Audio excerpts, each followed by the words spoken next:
غلط راستہ دکھا دیا۔ بچے کل قیامت کے دن کہیں گے کہ امی کہتی تھی کہ ڈاکٹر بننا ہے تو ہم ڈاکٹر بن کر دکھا دیے، امی کہتی تھی کہ ہم کو انجینئر بننا ہے تو ہم انجینئر بن کر دکھا دیے، ابو کہتے تھے ہم کو بزنس مین بننا ہے تو ہم بزنس چلا کر دکھا دیے، لیکن امی اور ابو میں سے کبھی یہ نہیں کہتے تھے کہ نماز بھی پڑھنا ہے، زکات بھی دینا ہے، روزے بھی رکھنا ہے، اور اللہ رب العزت کے حقوق بھی ہمارے ذمے ہیں، یہ انہوں نے ہم کو نہیں سکھلایا۔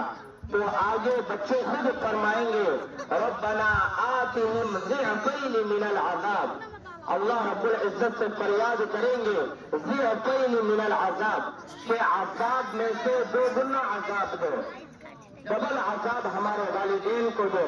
ربنا آتهم ضعفین من العذاب ولعنهم لعنا کبیرا، اور بڑی لعنت ان کے اوپر برساؤ، لعنتوں کی بارش برساؤ، اس لیے کہ اگر وہ دنیا میں ہمارے دنیا بنانے کی تو بہت فکر کیے ہیں لیکن ہمارے دین بنانے کی فکر نہیں کیے، اس لیے